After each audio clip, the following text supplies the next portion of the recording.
20세기 독일의 철학자 에리 프롬은 소유냐 존재냐라는 책을 썼습니다. 그는 그 책에서 이런 말을 했습니다. 일반적인 상식으로는 소유냐 존재냐의 양자택일이 있을 수 없다. 오히려 존재의 본질이 바로 소유하는 것에 있어서 아무것도 소유하지 못한 사람은 아무것도 아닌 존재로 여겨지는 실정이다. 그러나 일찍이 인생의 위대한 스승들은 소유와 존재의 양자택일에서 그들의 철학적 관점의 핵심을 찾아냈다. 소유와 존재는 근본적으로 다른 인간 체험의 두 가지 형태로서 그 각 양식의 강도가 개인의 성격 및 여러 유형의 사회적 성격의 차이를 결정한다는 사실이다. 그렇게 말을 했습니다. 소유보다는 존재를 선택해야 한다는 그런 말을 한 것입니다. 인생은 소유의 관점이 아니라 존재의 관점에서 살아가야 합니다. 소유가 중요하지만 소유적 관점에서 존재를 바라보아야만 합니다. 소유적 관점에서 사람을 보면 소유를 많이 한 사람은 가치가 있는 사람 같이 보이고 소유가 없는 사람은 가치가 없는 사람으로 보이기 때문입니다. 이에 반해 존재적 관점에서 소유를 바라보면 소유의 유무에 상관없이 그 사람 개인의 존재 자체를 사랑하고 귀하게 여기게 되는 것입니다. 신약성경 야고보서 2장 2절로 3절에 이런 말씀이 있습니다. 너희가 회당에 아름다운 옷을 입은 자를 눈여겨보고 말하되 여기 좋은 자리에 앉으소서 하고 또 가난한 자에게 말하되 너는 거기 서 있든지 내 발등상 아래에 앉으라 하면 너희끼리 서로 차별하며 악한 생각으로 판단하는 자가 되는 것이 아니냐. 성경도 우리에게 소유를 따라서 사람을 차별해서 보지 말라고 말씀하고 있습니다. 사랑하는 성도 여러분, 이 시간 여러분 모두 소유의 관점에서 사람을 보지 말고 존재의 관점에서 모든 사람을 보며 모든 사람의 소유에 상관없이 귀하게 생각하고 존재 자체, 사람 자체를 귀하게 생각하고 또 사랑하는 성도들이 되시기를 바랍니다. 오늘 본문 12절 말씀을 다시 한번 읽겠습니다. 오늘 본문의 12절 말씀 같이 한번 다시 읽겠습니다. 그 둘째가 아버지에게 말하되 아버지여 재산 중에서 내게 돌아올 분깃을 내게 주소서 하는지라 아버지가 그 살림을 각각 나눠 주었더니. 오늘 말씀에 보면 아버지와 둘째 아들이 나오는데 이 두 사람의 삶의 관점은 아버지는 존재적 관점에서 아들을 보고 있고 아들은 소유적 관점에서 아버지를 보고 있다고 말할 수가 있습니다. 둘째 아들이 내게 돌아올 재산을 달라. 둘째 아들에게 있어서 가장 크게 보이는 것은 아버지가 자기에게 나눠줄 재산입니다. 그의 관심은 소유에 있었던 것이죠. 만약 아버지가 소유에 관심이 있었다면 아들이 그렇게 말하는 것을 거부하셨을지도 모릅니다. 혹시 내가 죽으면 가져가라 이렇게 말씀하셨을지도 모릅니다. 소유의 관점을 가진 아버지는 그렇게 아들의 말을 그렇게 받을 수도 있었을 것입니다. 그런데 아버지는 소유의 관점에서 아들을 본 것이 아니라 존재의 관점에서 아들을 본 것입니다. 그러므로 소유가 아니라 존재라고 하는 관점이 중요한 것이죠. 아들은, 만약 아들이 소유보다 존재의 관점을 가지고 있었다면 아버지에게 이런 말을 안 했을 수도 있으네요. 그러나 소유의 관점을 가지고 있었기 때문에 아버지에게 내 재산을 달라고 그렇게 말을 했던 것이죠.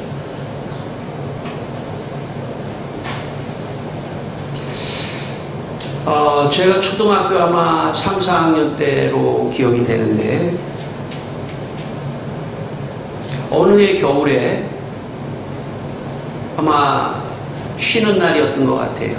저희 아버지가 아마 일을 하지 않고 쉬는 날인 것 같은데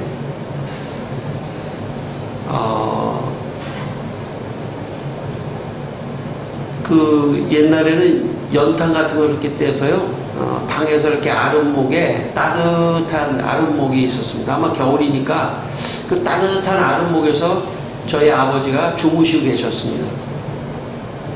그런데 제가 이제 들어가 보니까 아버지가 주무시니까 제가 이제 살금살금 들어가니까 아버지가 주무시는 거예요. 근데 아버지 머리맡에 동전이 몇 개가 이렇게 흐트러져 있었습니다. 근데 그 동전을 보니까 제가 갑자기 그 가게에서 뭐 사먹고 싶더라고요, 제가. 근데 아버지 주무시는 거예요. 가만히 보니까 10원짜리도 많고 거 보니까 50원짜리도 있고 아마 100원짜리도 있었던 것 같아요. 지금 제가 생각하니까 그 당시에는 10원만 가지고도, 제가 어린 시절에 10원만, 지금 10원짜리하고 똑같습니다. 지금 10원짜리 있죠? 예, 똑같아요. 그런데 그 가치가 굉장했습니다. 빵도 10원 가지고 막 빵도 사 먹을 수 있고, 그랬습니다. 근데 저도 이제 딱 보니까 그 동전이 있길래 아버지 옆에 살짝 누웠습니다. 저도 잠 자려고 누운 게 아니에요. 아버지가 진짜 주무시는지를 확인하기 위해서 그 돈을 좀 훔쳐야 되겠다는 생각이 들더라고요. 그러려면 아버지가 깨어 계시는지 주무시는지 확인하기 위해서 옆에 살짝 누워서 있는데 아버지가 주무시는 것 같아요. 제 기억이 지금까지 생생한 걸 보면 분명히 제가 50원짜리를 하나를 살짝, 그것도 다른 동전하고 부딪히면 그게 소리가 나잖아요. 네, 그러니까 그 동전 50원짜리를 살짝 끌어다가 손에 싹 쥐고 싹 나갔던 그 긴장감이 말이죠. 지금도 그 긴장감을 내가 가지고 있는 것 같아요. 50원짜리 동전을 다 훔친 때 걸리면 안 된다는 그 긴장감이 아마 지금 설교하는 지금도 내 그 긴장감이 생생합니다.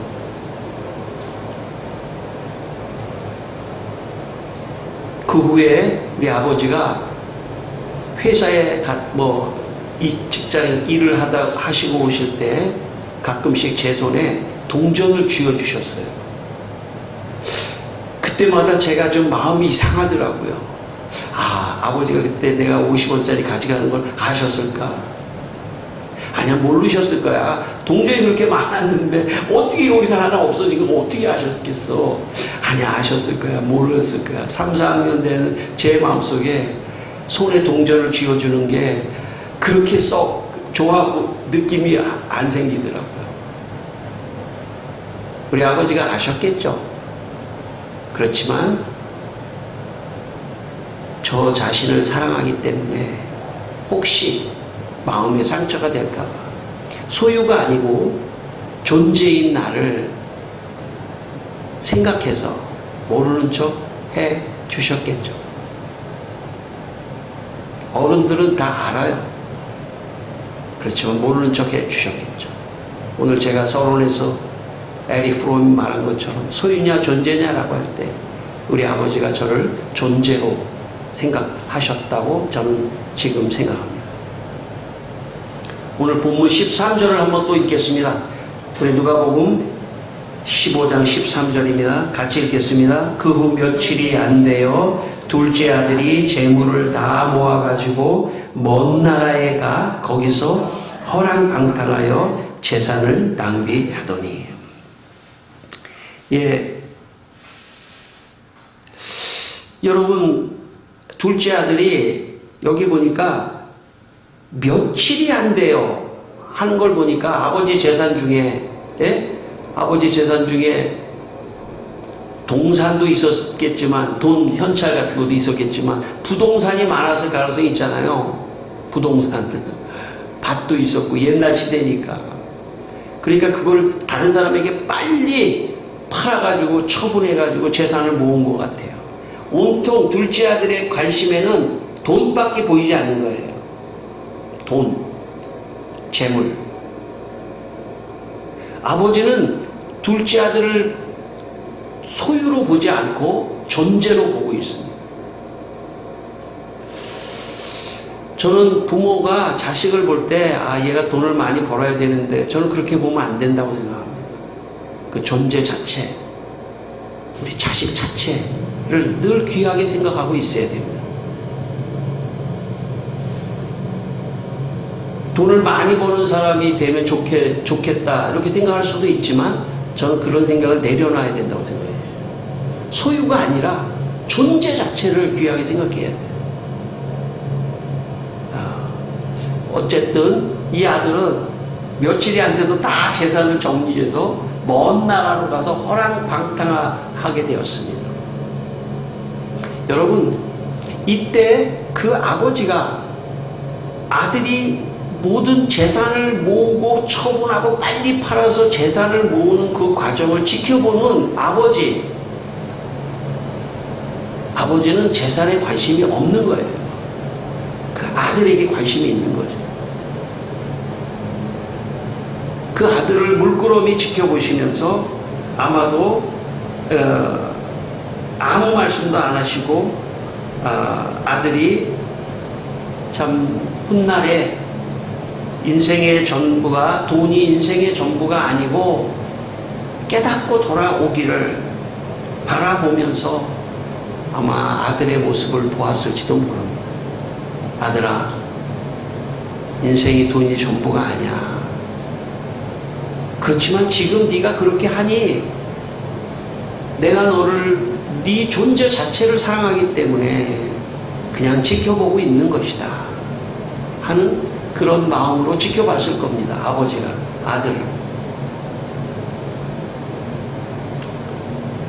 나는 그런 부모가 있었으면 좋겠습니다. 내가 지금 부모가 되기 때문에 나는 그런 부모가 되려고 생각하고 있습니다. 자녀를 돈으로 보면 안 돼요. 자녀가 시험도 못 보고 올 수 있죠. 그래도 존재 자체, 잘했다, 됐어, 본 것만으로도 된다 라고 격려와 축복을 할 수 있어야 돼요. 여러분, 아이에게 돈을 요구할 수는 없잖아요. 공부도 잘해라. 그게 그 아이를 소유로 보는 것이고 존재로 봐야 돼요.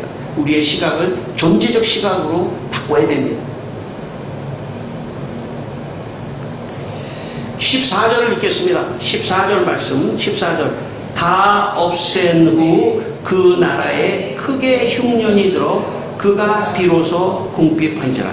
예, 다 가서 돈도 허랑방탕했는데 마침 그 나라에 또 흉년이 들었습니다. 예, 그래서 모든 것을 다 잃어버리고, 심지어 여러분 요 뒤에 나오지만 그가 주업 열매, 16절에 보면은 돼지가 먹는 주업 열매까지 먹으려고 했는데도 주업 열매도 없는 거예요. 그만큼 궁핍하게 망해버렸어요. 여러분, 사람이 돈이 있잖아요. 한번 재물이 있다가도 있죠. 하루아침에 그냥 다 망하는 수도 있더라고요. 거기를 너무 의지하면 안 돼요. 지금 둘째 아들이 자기가 이 정도 돈 갖고 가면은 조금 놀고 그래도 사업도 잘 되겠지 했는데 흉년이 났어요. 아마 제가 볼 때 여기 자세히 나와 있지 않지만 어쩌면 더 부자가 되려고 더 땅도 많이 투자했을지도 몰라요. 농사를 지으려고. 근데 흉년이 되는 바람에 그냥 왕창 망해버린 거예요. 돈을 너무 의지하는 소유 중심의 삶을 살면 안 된다는 것을 지금 아들을 통해서 말하고 있습니다. 디모데전서 6장 10절에 돈을 사랑함이 일만하게 뿌리가 되나니 이것을 탐내는 자들은 미혹을 받아 믿음에서 떠나 많은 근심으로서 자기를 찔렀도다. 이 말씀은 오늘 둘째 아들한테 하는 말 같아요. 돈을 사랑하고 물질을 사랑하다 보니까 어느 날 그는 믿음을 떠났다는 건 어떻게 보면 아버지를 떠났다는 것이고, 그리고 근심으로서 자기를 찔렀어요. 오히려 그게 근심이 되는 거예요. 돈을 사랑하다가 오히려 그는, 참 둘째 아들은 오히려 망하게 됩니다. 그때 이 둘째 아들이 아버지가 생각난 거예요. 아버지에게 가야 되겠다. 다시 말하면 소유의 관점에서 존재의 관점으로 변한 것입니다. 새록새록 아버지가 참 사랑으로 나를 봤구나 하는 것이 깨달아진 겁니다. 그래서 아버지에게 가야 되겠다고 생각한 거죠. 아버지에게로 돌아가기를 결심합니다. 러시아의 상트페테르부르크라고 하는, 저는 못 가봤습니다만 박물관이 있는데, 그 박물관은 230만 점의 그림이나 여러 가지 귀한 것들이 전시되어 있다고 합니다. 230만 점. 그런데 그 중에 가장 사람들이 많이 몰려서 보는 곳, 딱 한 곳이 있는데, 그것은 렘브란트가 그린 돌아온 탕자의 그림이라고 합니다. 그런데 그 돌아온 탕자의 그림을 자세히 보면, 탕자가 와가지고 아버지 앞에 무릎을 꿇고 회개를 하는데, 아버지의 왼손을 그 탕자의 어깨에다가 딱 이렇게 짚고 있는 장면이고, 한 손은, 오른손은 아들의 등을 딱 짚고 있는 이 두 가지 손이 그려져 있는데, 이 왼손은 남자 손이라는 거예요. 오른손은 여자 손이라는 거예요. 한 사람인데 어떻게 그럴 수가 있습니까? 그런데 왼손은 좀 거친 손이고, 오른손은 아주 부드러운, 누가 봐도 이건 여자 손이 그려져 있다는 거예요. 아마 렘브란트는 그 아버지의 마음 두 가지, 아들의 어깨를 잡으며 용기를 주는, 그래 됐어 하며 용기를, 잘할 수 있어 라고 용기를 주는 손이었다면, 오른손은 그를 안아주는 사랑의 손을 표현하고 싶었을 것입니다. 오늘 20절 말씀을 읽겠습니다. 20절 말씀을 또 읽겠습니다. 같이 읽습니다. 이에 일어나서 아버지께로 돌아가니라. 아직도 거리가 먼데 아버지가 그를 보고 측은히 여겨 달려가 목을 안고 입을 맞추니. 여러분, 아버지가 아들이 돌아오자 아들에게 달려가서 그를 측은히 여겨 달려가 목을 안고 입을 맞췄습니다. 만약 아버지가 존재적 사람이 아니었다면 아들을 보는 순간, 아들이 거지로 오는 순간 더 화가 나서, 소유의 관점의 아버지였다면 거지로 나타나서 오고 있는, 성공하지도 못하고 거지로 오고 있는 그 아들을 보고 자기가 화가 나서 너 우리 집에 들어올 거 없어 하며 어쩌면 문을 잠갔을지도 모릅니다. 소유적 관점이죠. 그런데 아버지가 그 아들을 오히려 측은히 여겨서 달려와서 목을 안고 입을 맞췄다는 얘기는 존재적 관점을 가지고 살아가기 때문입니다. 우리 자녀들을 볼 때도 존재적 관점의 부모가 되어야 합니다. 용기를 주고 사랑으로 안아주고, 너 자체가 중요해. 너 자체가. 제가 지금 옛날 조금 나이 드신 분은 알지만 옛날에 제가 박노식이라고 하는 그 영화 배우 아들이 박준규라고 있는데 제가 어려서 많이 좀 같이 좀 괴롭히면서 좀 저보다 좀 어리거든요. 근데 그 선전하는데 그 아버지가 그 좀 약간 주먹도 세고 막 이런 그런 영화를 많이 했는데 개구장이라도 좋다. 튼튼하게만 자라서 뭐 그런 광고가 있었어요. 저는 그런 광고를 만든 사람이 존재적 관점에서 자식을 봐야 된다라고 하는 철학을 가지고 그걸 만들었다고 생각합니다. 개구쟁이라도 좋다. 공부 못해도 돼. 튼튼하게만 자라다. 너가 더 중요해. 그런 거죠. 뭐 그렇다고 해서 너 뭐 아무것도 안 하고 거지로 살라 이런 뜻이 아니잖아요. 그런 뜻은 아니잖아요. 우리가 그걸 알잖아요. 언제나 존재적 관점에서 자식을 바라볼 줄 알고 다른 사람을 바라볼 줄 알아야지. 그렇지 않고 소유의 관점에서만 보면 자기의 운신의 폭이 좁아집니다. 남는 건 마지막에 자기밖에 남지 않습니다. 아마 아버지가 그렇게 하니까 자식이 참 당황했을지도 몰라요. 자기가 혼날 줄 알았는데 저는 어쩌면 존재적 관점에서 아버지가 아들을 보면서 아마 속으로 제가 볼 때 기뻐했을지도 몰라요. 차라리 망한 게 좋겠다. 네가 망해야 소유적 관점에서 삶을 살지 않고 인생을 소유적 관점에서 살지 않고 존재적 관점에서 삶을 살 수 있기 때문에 차라리 망하는 게 좋겠다. 망해서 오니까 아버지는 더 좋았을지도 몰라요. 소유 그거 아무것도 아니야. 돈 그거 아무것도 아니야. 네가 더 중요해. 그런 삶을 자식이 깨닫는 순간이기 때문에 어쩌면 다행이라고 생각했을지도 몰라요. 어쩌면 아버지는 아들이 먼 나라에 갔는데 하나님 차라리 망하게 해주세요. 그렇게 기도했을지도 몰라요. 왜냐하면 안 망하고 더 많이 돈을 벌고 허랑방탕하고 더 많이 돈을 벌으면 영원히 아버지의 집에 오지 못할지도 모르기 때문에 그렇기 때문에 아버지는 아마 둘째 아들이 망해서 온 거를 기분 좋아했을지도 몰라요. 성경에 물론 안 나왔기 때문에 제가 좀 해석하는 겁니다. 신경과학자 낸 시겔이라고 하는 사람이 마인드 사이트라고 하는 이론을 만들었습니다. 마인드 사이트, 인사이트 같죠. 마인드, 마음의 사이트, 마음으로 보는 거죠. 타인의 마음을 읽을 수 있다는 거예요.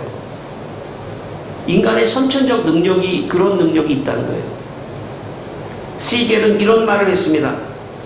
우리는 다른 사람의 의도적인 행동을 감지하면 그 행동이 무엇을 의미하는지 생각하게 됩니다.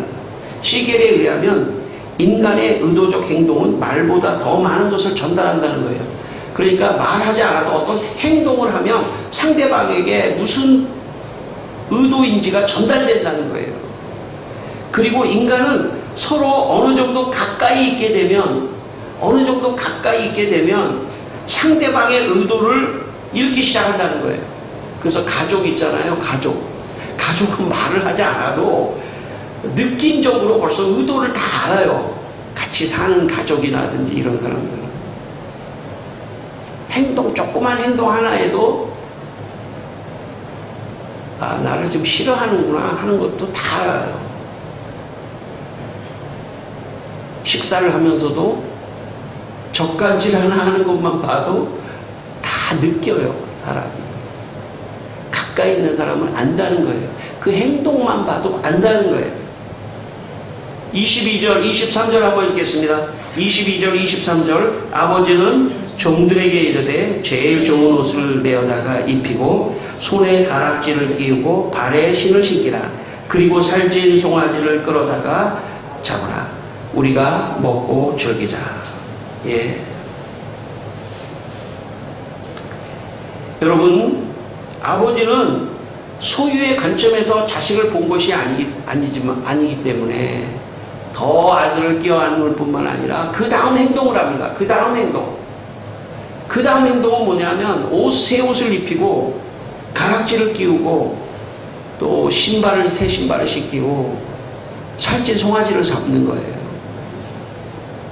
여러분, 아들의 입장에서 그 행동을 보면 어떤 생각을 했을까요? 아, 진짜 사랑하시는구나. 행동을 보면 감지할 수 있는 거거든요. 아, 아버지가 지금 나와서 내가 그냥 자식이니까 그냥 이렇게 껴안아주는 그게 아니라 그 다음 행동은 진짜 새 옷을 주고 신을 신기고 살찐 송아지를 잡으니까 아, 나를 정말 받아주시는 거구나 라는 사랑을 느꼈을 것입니다.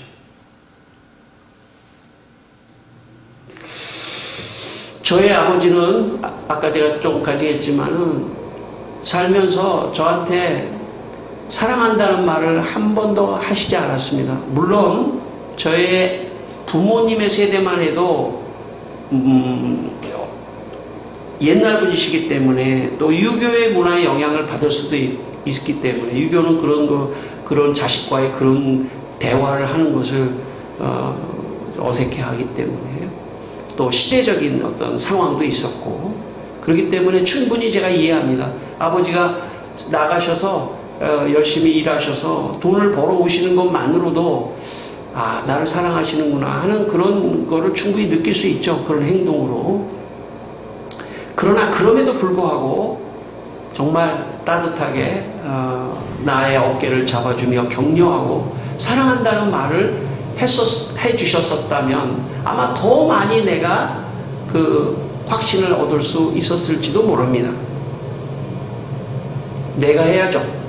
이제는 부모님이 못해줄 수도 있어요. 그러니까 부모님을 탓하기보다는 이제 내가 해야죠. 내가 부모가 돼서 내가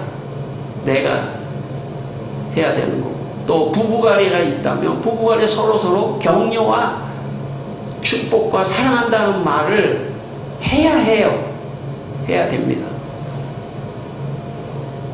왜냐하면 행동도 중요하지만 말도 중요하기 때문에 그렇습니다. 아마 제가 추측하건대 이건 제가 성경으로 해석하는 거예요. 아들이 눈치를 볼 가능성이 있습니다. 그죠? 새 옷을 입으면서도 엉거주춤하고 있었을지도 몰라요. 여러분 눈치 보는 거 아시나요? 눈치를 본다는 거. 자식도 부모를 향해서 눈치를 볼 수가 있습니다. 아마 옷을 입혀줄 때 엉거주춤하면서 아 멋있어 그러면서 막 이런 게 아니라 그냥 입혀주는 대로 수동적으로 서 있었을지도 모릅니다. 신을 신겨도 마찬가지죠. 살찐 고기를 먹으면서도 마음에 좀 불안한 마음. 이러다가 갑자기 아버지가 분노를 일으키면서 그냥 상을 뒤엎어버리면서 내가 지금까지는 참았지만 그러면서 완전히 역전시키지는 않을까. 소유적 관점에 있는 사람은 그렇게 할 수가 있습니다. 어느 정도 참고 있다가 화가 치밀어 올라서 그 이전에 행동했던 걸 다 엎어버릴 수도 있어요. 소유적 관점에 있는 사람은. 그러나 아버지는 처음부터 존재적 관점에서 있었기 때문에 아마 아버지가 눈치를 본 것 같아요. 아버지도 아 얘가 왜 좀 부자연스럽지? 먹을 때도 좀 음식을 막 맛있게 먹는 게 아니라 눈치를 보면서 먹는 아들을 보면서 아버지는 마지막 24절을 말해야겠다고 생각하셨던 것 같아요. 24절을 읽겠습니다. 24절 이 내 아들은 죽었다가 다시 살아났으며 내가 잃었다가 다시 얻었노라 하니 그들이 즐거워하더라. 아버지가 공개적으로 거기 있는 많은 사람 앞에서 내 아들은 죽었다 살아왔어. 내 아들은 잃었다가 얻었어. 그 말을 듣는 순간 아들의 긴장 아버지가 말로 했거든요. 행동으로 맛있는 거 주고 옷 사주는 것뿐만 아니라 말로 공개적으로 하는 순간 아버지의 진심이 저기에 있구나. 그 말에도 느낌을 다 아는 거예요. 사람이. 그 순간 제가 볼 때 아들은 아마 긴장을 풀고 눈물을 펑펑 흘렸을지도 몰라요. 존재적 관점에서 아들을 보는 아버지의 모습입니다. 여기 오늘 성경에 나오는 아버지는 하나님을 상징적으로 그려주고 있습니다. 하나님은요, 교회 안에 모든 사람 뿐만 아니라 교회 밖에 있는 모든 사람도 존재적 관점에서 사랑하셔서 예수님을 이 땅에 보내주셔서 십자가에서 우리 모든 죄를 용서하시려고 하시는 사랑의 하나님이십니다. 여러분, 그 하나님이 여러분 각자를 사랑하신다고 믿으시기를 바랍니다. 그 하나님이 오늘도 여러분에게 용기를 주셔요. 그리고 사랑합니다. 그 하나님이 오늘도 살아계셔서 여러분에게도 그렇게 해주시는 거예요. 여러분, 여러분의 부모님이 여러분에게 못해주신 걸 너무 안타깝게 생각하지 말고, 이제 내가 혹시 부모가 되거나 내가 어른이 되면 다른 사람에게 용기를 주고, 소유적 관점이 아니라 존재적 관점에서 늘 귀하게 생각하고 차별하지 않고. 그럼 목사가 교회에 왔는데 가난한 사람은 차별하고 부자만 좋아하면 그 목사님 좋은 목사님이에요? 안 좋은 목사님이에요? 안 좋은 목사님이죠. 마찬가지예요. 여러분, 부모도 목사님도 여러분도 저도 오늘 다시 말씀을 읽고 소유적 관점에서 사람을 보면 안 된다. 존재적 관점에서 언제나 사람을 보아야 한다. 여러분의 마음속에 하나님께서 오늘 이 말씀을 주시기를 주의 이름으로 축원합니다. 다 같이 한번 기도하겠습니다. 하나님 아버지, 이 시간에 이 말씀대로 하나님의 마음이 나를 소유적 관점에서 보는 게 아니라, 내가 능력이 있기 때문에 내가 나를 사랑해 주시는 것이 아니라 나 자체가 하나님의 사랑을 받을 만한 충분한 사람입니다. 주님, 이 시간에 하나님 여기에 있는 모든 아버지 하나님, 모든 성도들을 축복하여 주시고 사랑해 주시기를 원합니다.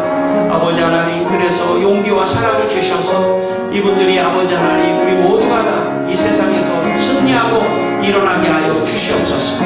또 우리가 아버지 하나님의 마음을 가지고 자녀들을 용기와 사랑으로 키워주고 또 말로 사랑한다고 얘기하고 아버지 하나님 나아가게 하시고, 또 우리의 삶의 하나님, 또 주위 사람들 우리가 편견을 가지고 여기 휴지를 주거나 또 여러 가지 할아버지 할머니 연약한 분들도 무시하지 말고 또 참 존재로 귀하게 생각하고 존중하는 그런 저희들이 되게 하여 주시기를 원합니다. 오늘도 주님 말씀을 통해서 우리를 은혜 주신 것을 감사합니다.